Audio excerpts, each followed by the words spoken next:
Olá pessoal, é um prazer estar aqui com vocês e hoje eu vou apresentar para vocês uma aula que fala sobre sepse em pediatria e nosso pensamento sempre vai ser de uma forma que a gente possa antecipar o pensamento sobre sepse, ou seja, a gente sempre vai focalizar a possibilidade desse paciente ter sepse e a gente não fazer nenhum diagnóstico tardio.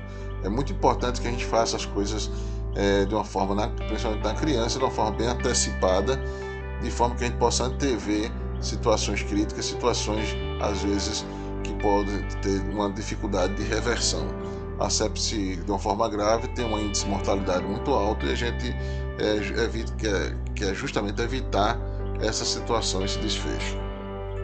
A sepse tem uma origem da palavra grega, certo? Sepsis, que desde os tempos remotos, pacientes com infecções graves, com tendência à gangrena, eles tinham praticamente estruturas do corpo já em processo de putrefação, apodrecimento, então eles fizeram essa correlação com putrefação.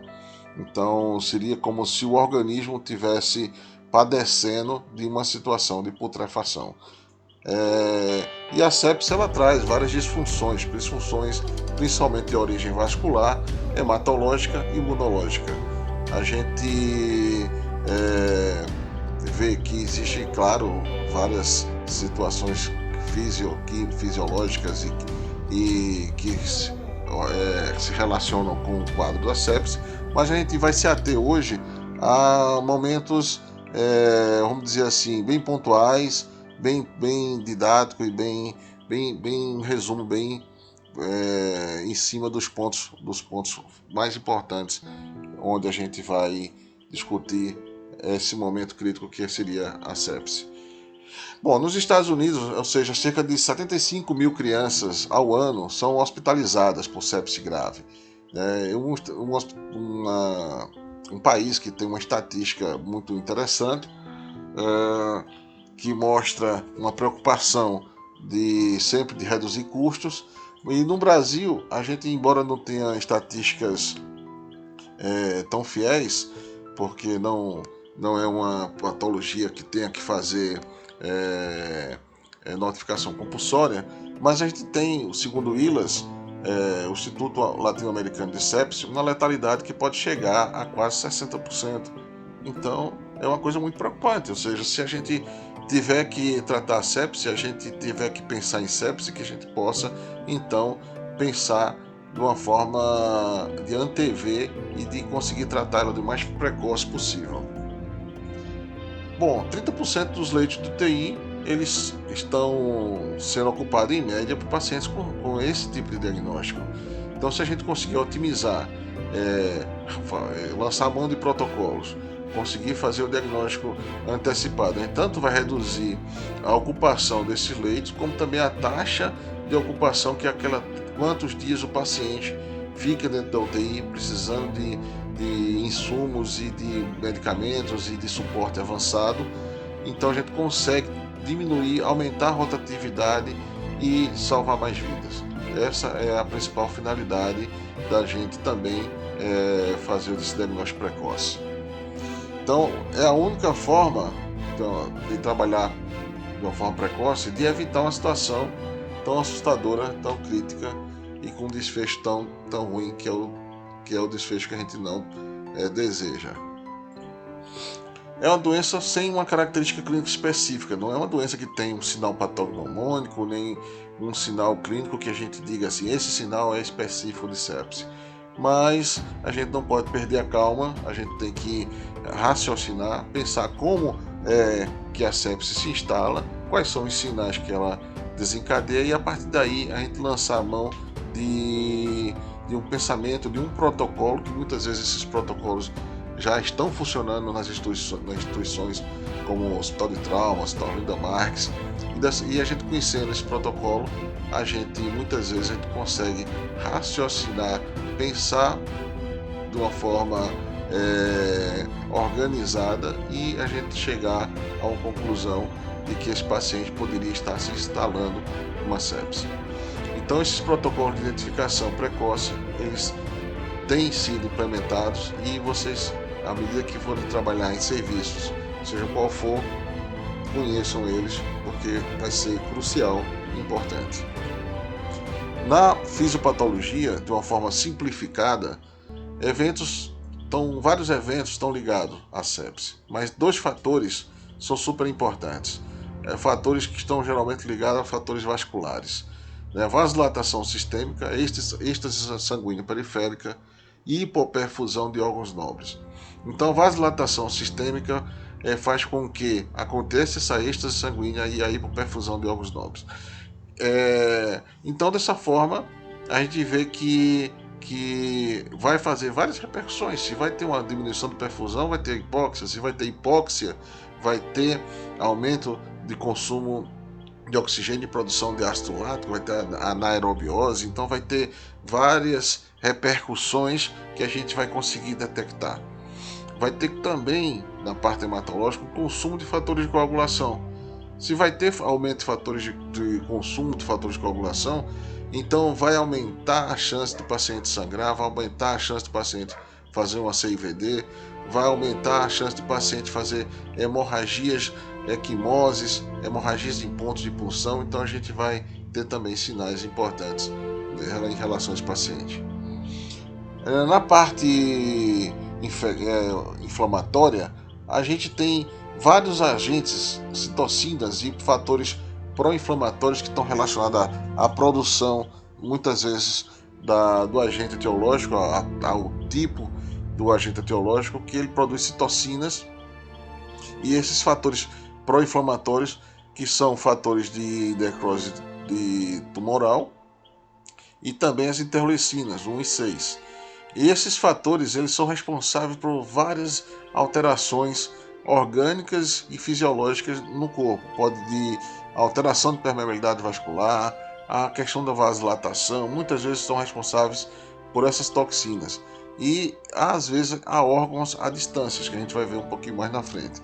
O equilíbrio do organismo que tem em controlar essas toxinas, ou a falta desse equilíbrio, é o que vai fazer o paciente evoluir para uma sepse mais grave. Normalmente, na grande maioria das infecções, a gente consegue vencer esses fatores, a gente consegue frear esses fatores e o organismo tem uma capacidade de se auto-preservar e de se auto-curar. Mas em algumas situações onde não acontece dessa forma, ou seja, a gente não consegue debelar, nosso organismo não consegue enfrentar isso, então a gente se vê numa situação mais crítica, que seria um paciente com sepse e disfunções orgânicas. Então, quais são essas disfunções? A gente falou do endotélio, modificações aumentando a permeabilidade e vasodilatação. Então isso vai fazer com que perda líquido para o intestício, e ao perder líquido para o intestício, você vai ter uma tendência a fazer edema, vai ter tendência a diminuir hipoperfusão dos tecidos, e dessa forma você vai fazer com que aconteça um fenômeno onde o coração tenta compensar essa perda de líquido, fazendo uma modulação da frequência cardíaca. Então ele tenta compensar modulando de uma forma que, aumentando a frequência cardíaca, ele aumenta a pressão arterial e tende a corrigir a perfusão. Eu fui outra vez, estava comentando com alunos sobre uma avaliação que eu fiz de um paciente com pneumonia, onde uma colega pediu para avaliar junto, e durante essa avaliação a gente percebeu que a criança tinha uma pneumonia grave, tinha febre, tinha disfunção respiratória, estava usando oxigênio em máscara, tinha um hemograma infeccioso e tinha edema.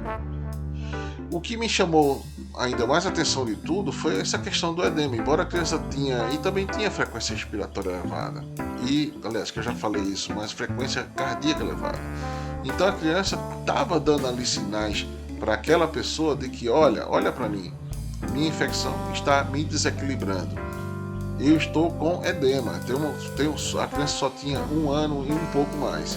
Então poderia ser desnutrição com achocol? Poderia, mas o edema, junto de todos esses achados, já poderia sugerir que a criança estava no momento de instalação de sepse, alteração de permeabilidade, e com isso ela já estava mostrando que o aumento do inchaço poderia se dever justamente por alterações vasculares. Então era um sinal de que ela precisava possivelmente rever os antibióticos e aumentar o monitoramento em cima dessa criança. A persistência do quadro pode levar a uma hipóxia tissular, e a hipóxia tissular vai causar uma anaerobiose, como a gente falou há pouco tempo. Isso vai fazer um acúmulo, uma produção e acúmulo do ácido lático. Então, um outro exame super interessante, um paciente que tem disfunção respiratória, que tem hipoperfusão, uma gasometria. A gasometria ela vai lhe dizer, além do acúmulo do ácido lático, como está a perfusão, a capacidade de troca de gases desse paciente. O estresse oxidativo, esse estresse justamente causado pela anaerobiose, vai surgir o que a gente chama de EROS, espécies reativas de oxigênio, que vão formar moléculas tóxicas que vão piorar mais ainda a situação. Elas oxidam e vão lesar mais ainda as proteínas da membrana celular com toxicidade ainda maior. Então isso vai facilitar as lesões tissulares e as complicações da sepse.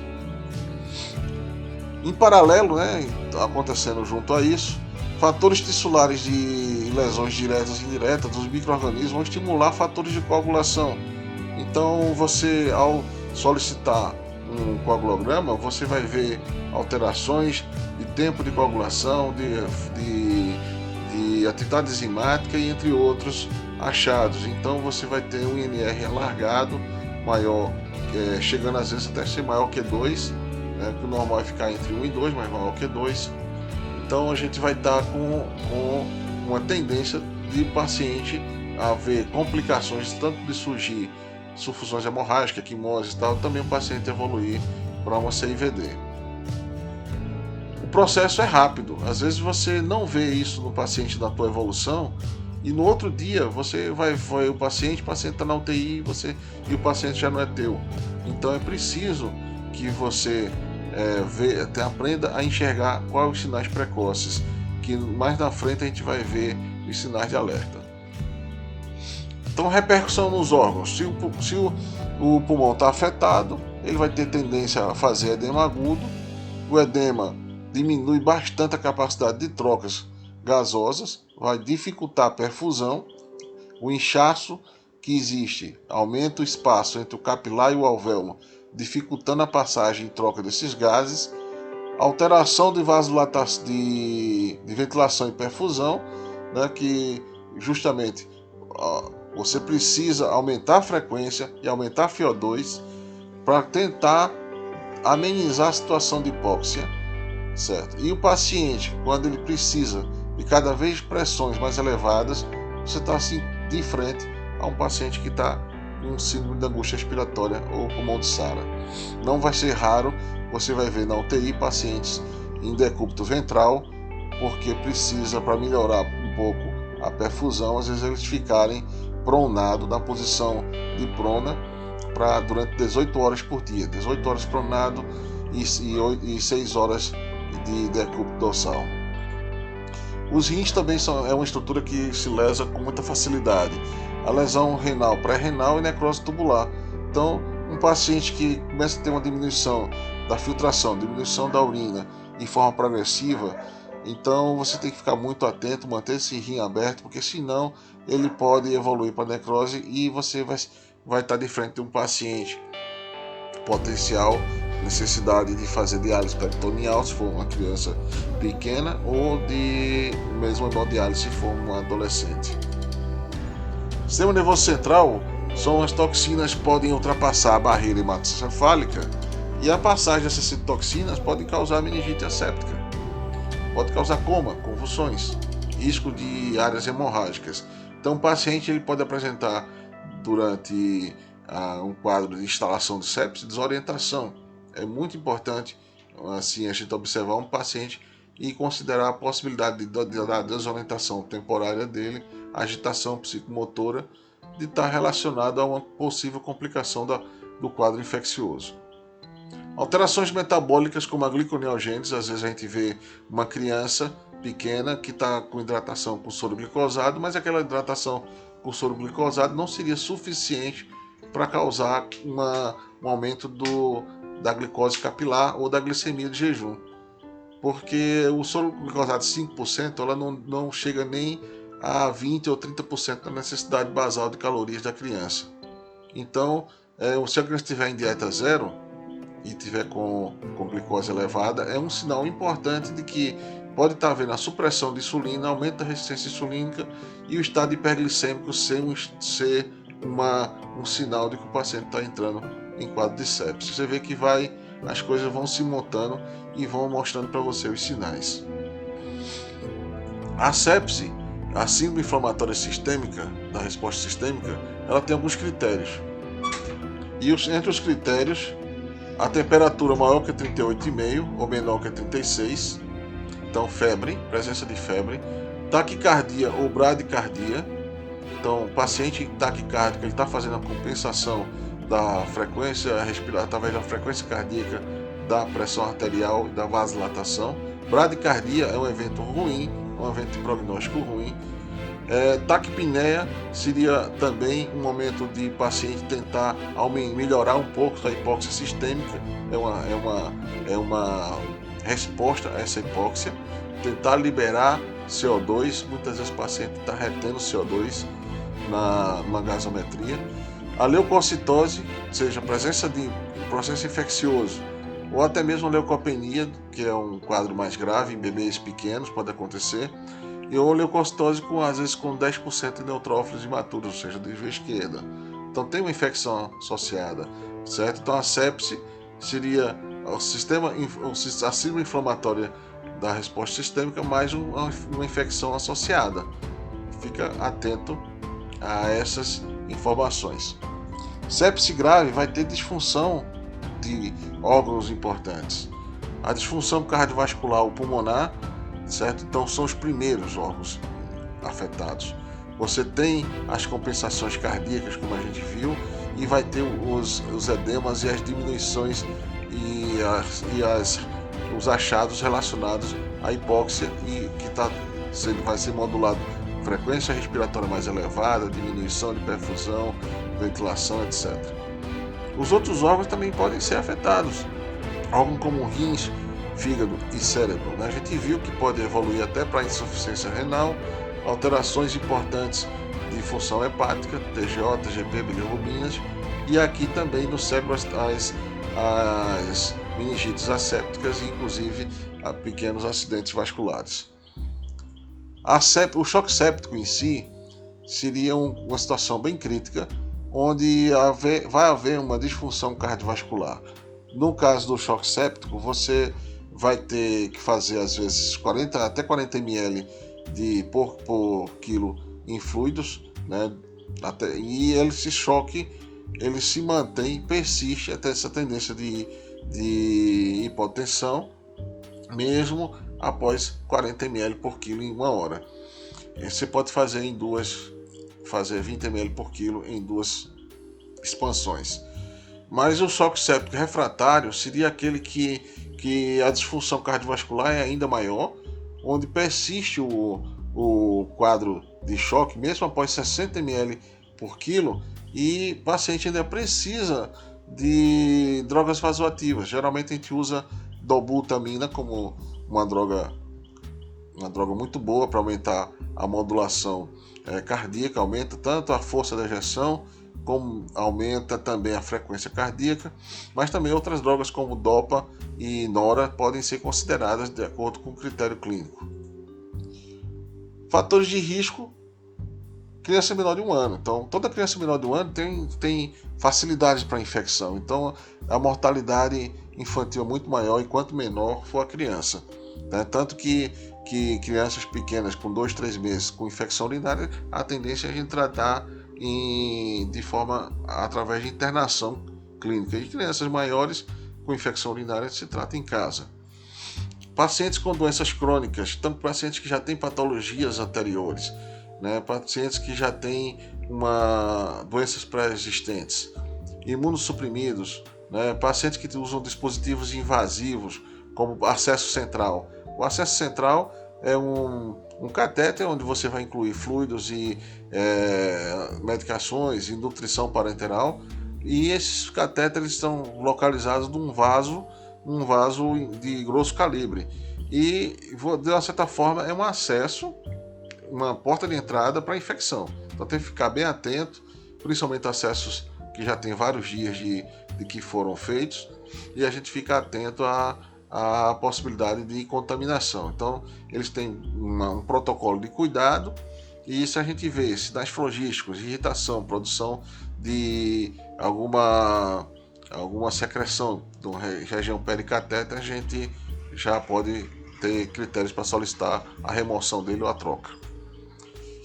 Malformações do trato urinário ou do gastrointestinal. Então, crianças que nascem com alguma malformação urinária, dupla saída, estenose Jumper, alguma coisa desse tipo, que faz com que a criança tenha infecção urinária de repetição, então alguma alteração no aparelho gastrointestinal que precise de abordagem, então essas crianças com certeza elas vão ter maior risco de infecção de repetição, e essa infecção de repetição com certeza aumenta a chance do foco primário da infecção ser o trato urinário ou o trato gastrointestinal. Paciente com injúrias severas é um paciente, por exemplo, com politrauma, com várias soluções de continuidade, portas de entrada. Então é um paciente que pode estar bem de manhã, mas sofre um acidente, politraumatizado, e esse paciente ele tem com certeza vai ter que ter um monitoramento sobre o risco de sepse por causa das portas de entrada e das chances de contaminação. Então, um paciente com um desses fatores de risco já sugere que seja feito sempre uma boa investigação, um bom exame físico, se precisar, inclusive, complementação com exames laboratoriais, para que você possa ficar seguro se ele tem ou não risco de estar desenvolvendo uma sepse. Os sinais de alerta seria se você encontrar nesses pacientes alguma alteração, por exemplo, sistema nervoso central, alguma alteração aguda do estado mental, confusão, irritação. Uma coisa que a gente chama muita atenção é uma crise convulsiva, né? A crise convulsiva tem que afastar sempre a possibilidade de uma infecção. Aparelho cardiovascular, pressão arterial tendendo a baixa, né? Ou seja, ficar abaixo do percentil 5 ou 2 desvios padrões. Acidose metabólica sem causa aparente, lactato alto, né? Tempo de enchimento capilar diminuído, então a gente tem que ficar atento. Isso tudo tem a ver com o que a gente falou antes.